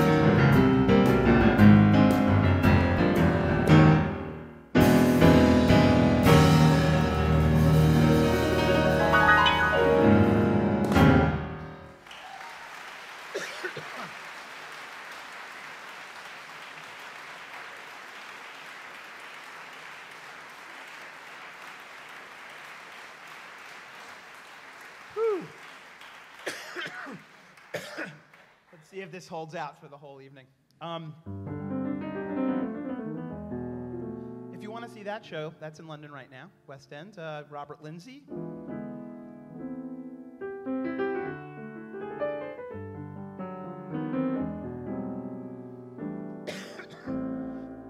Sorry. So this is from the first show I wrote for Broadway.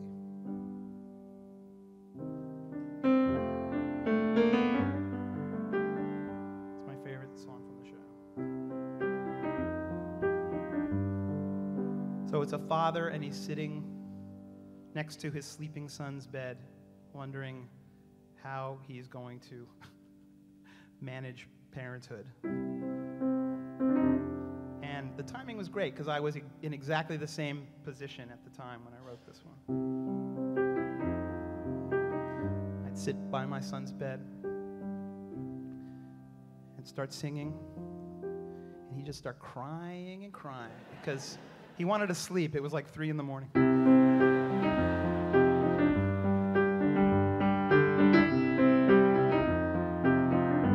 There's a breeze off the river, through the crack in the window pane. There's my boy on the pillow, and I feel like I'm lost again. Everybody knows a secret. They all know what their life should be, and they move like a river. Everybody knows except for me. And I never feel like somebody calls a father. And I can't explain, but when I look at your kid, it's like a mirror. It spins my head, it wakes me like the breeze off the river. Every time I see your face, and it's strange but familiar, like a map of a better place.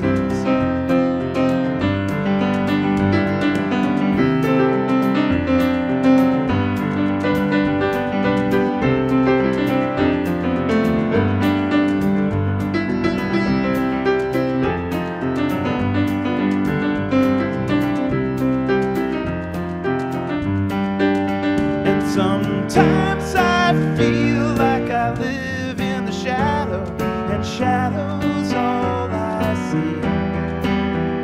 Then you jump straight up and you grab the moon and you make it shine on me. Where did you get it from? Everybody knows the secret. Well, I don't, and I never did. I don't know any secret. All I know is I love you, kid.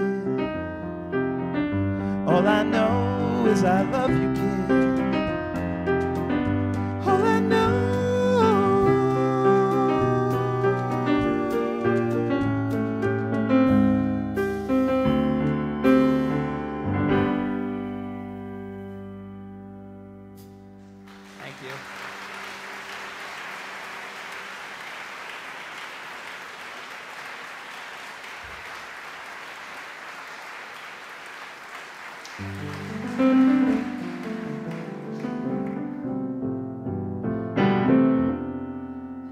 I'd like to introduce you to, what's your name?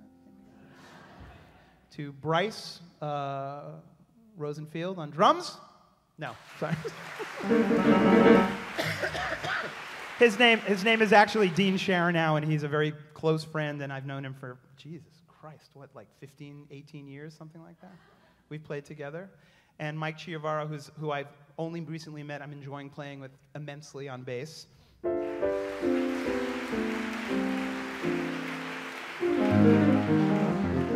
like to also very much thank Library of Congress in general, all the nice people, Mark, everyone. This is a real honor, and try not to besmirch it with this next number. So, this is an album. This is not from a show. I'm just going to play it. I don't care. I like the lyrics. It's a guy sitting there watching maybe CNN, watching television. He's just bitter, and he's just a victim. That's what this song is.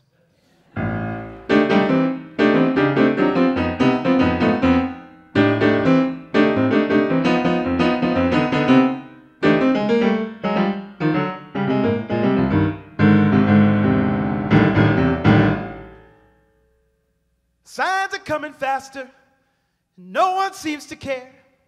There's 5 legs on the fetal goat, there's 3 legs on the chair.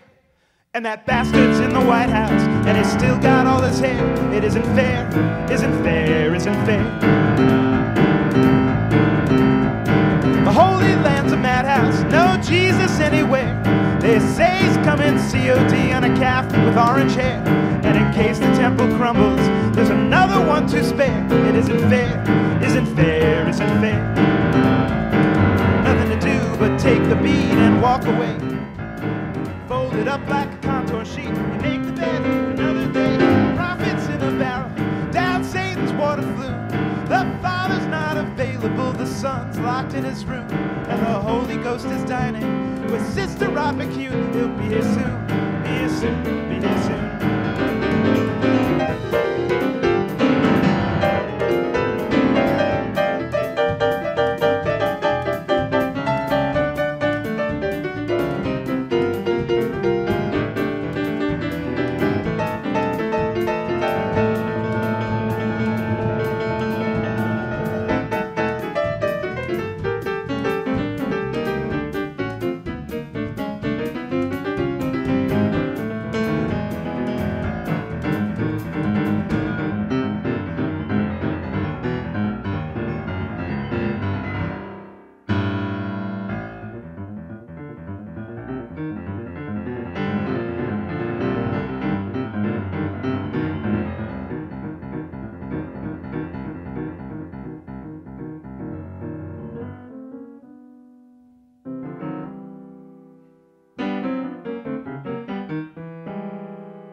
Thank you, Dean. All the way to Memphis, cause his mama didn't care. And I cried all the way to New York, but my mama wasn't there. It isn't fair, isn't fair, isn't fair. Isn't fair, isn't fair, isn't fair. Isn't fair, isn't fair. It isn't fair. A little more vocal in the monitor, please. John.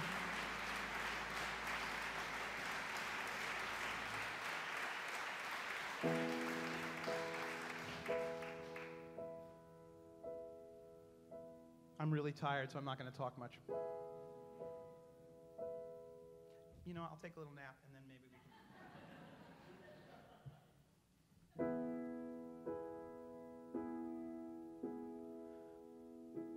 I should tell you that this song, at first, this melody was going to be for a show I'm writing with Jeffrey.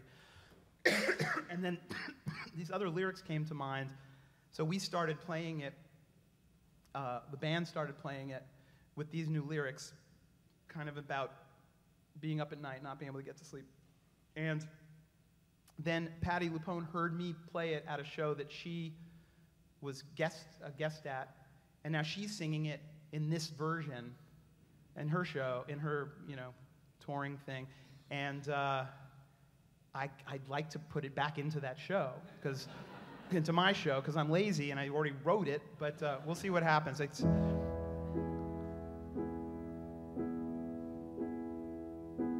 if I can get high enough.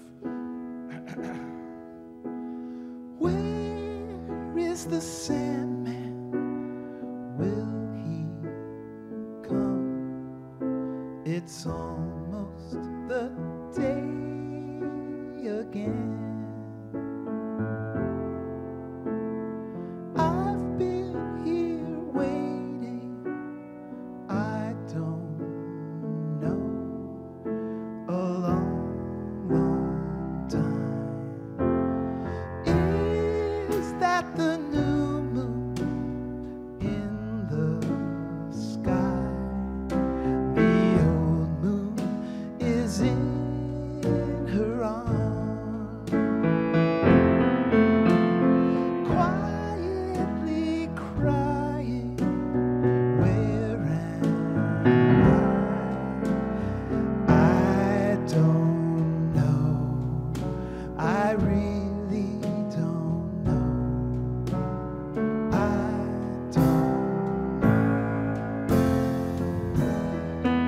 in this raft, half awake, and the night is a lake, and the stars are spinning slowly.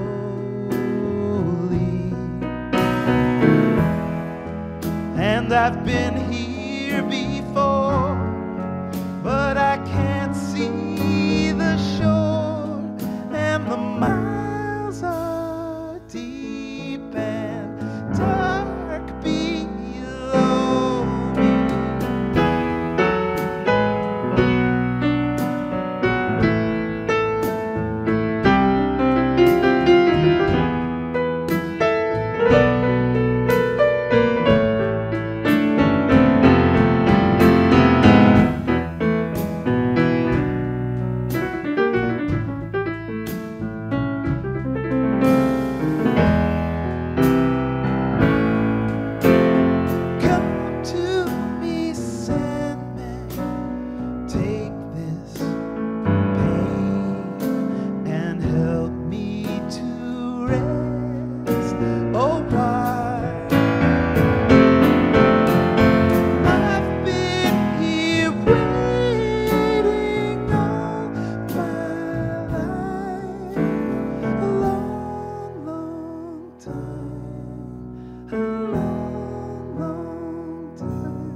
Thank you.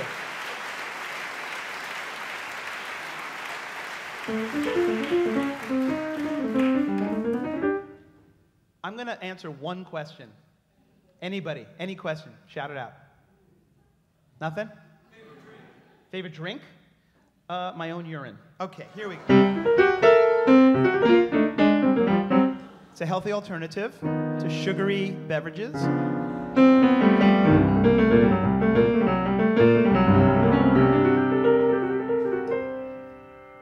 Okay. I should explain this song a little bit. Do you want to try to explain it, Dean? No, you should explain it. Yeah. Okay. We had a Jewish side of the family and a Lebanese side of the family. Jewish side of the family, a lot of talking about sports and a lot of talking about Jews. The name of the song is Sandy Koufax.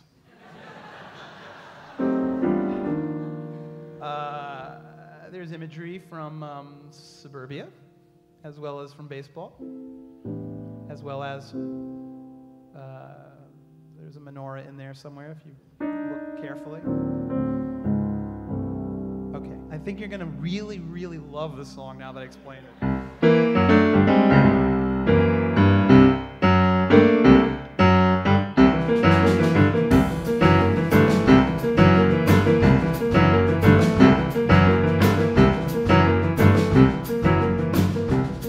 Is it hard to sleep underneath the heap that you're under? Hard to relate when you masturbate. Is it difficult to feel the thunder?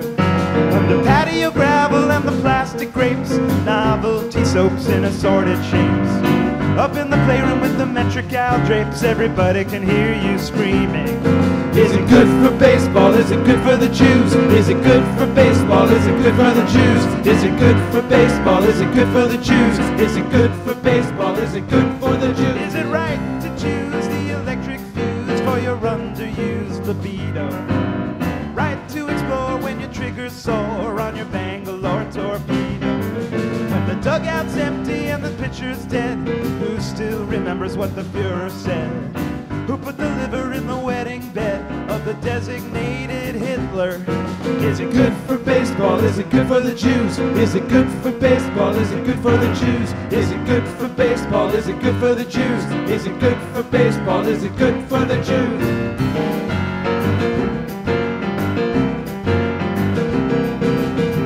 That's the moral of, that's the quarrel of 5,000 years in the major leagues. So I'm sitting here like I'm quitting here. Where else do I go? Let me go, let me go.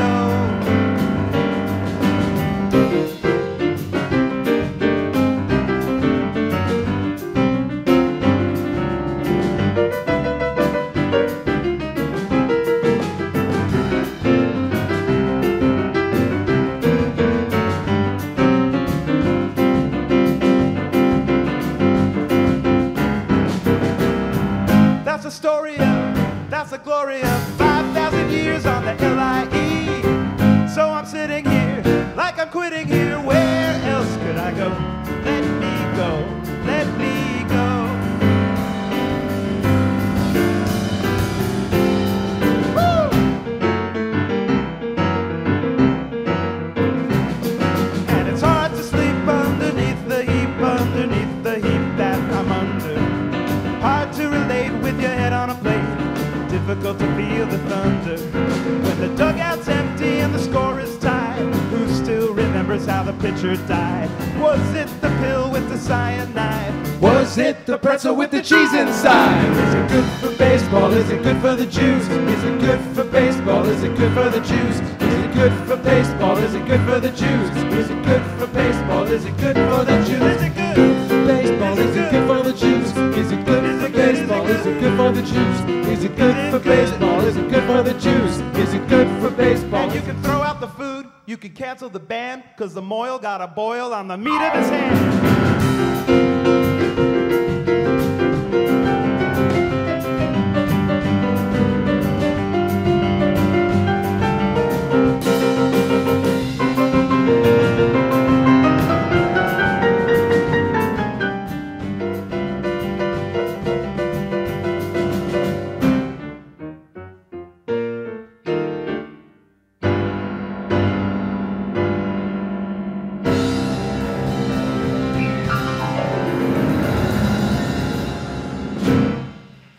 Thank you.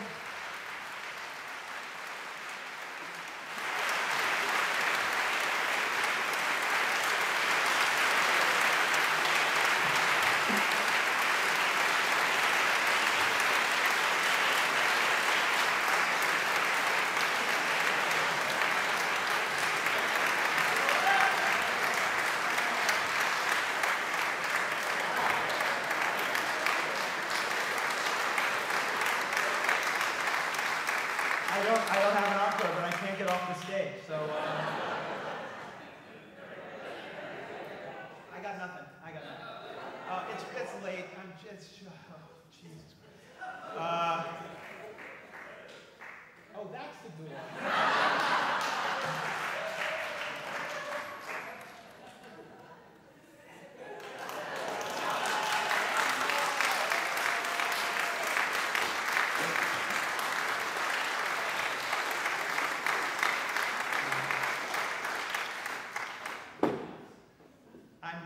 Racking my brain to figure out just one little short little encore. Let's just think a second.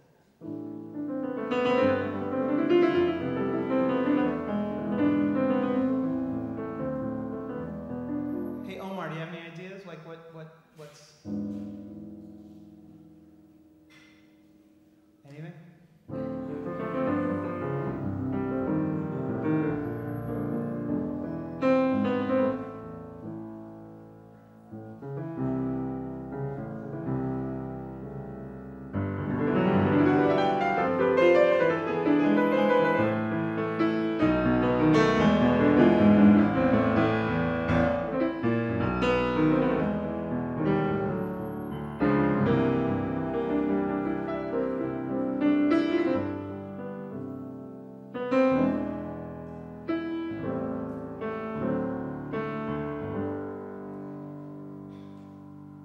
I'm so glad we had this time together, just to have a laugh and sing this song. Seems we just get started, and before you know it, wrong chords. That's the kind we have to say. So I stage, and this is how I'm going to do it.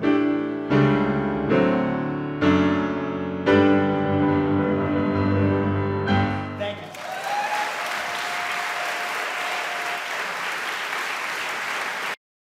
This has been a presentation of the Library of Congress. Visit us at loc.gov.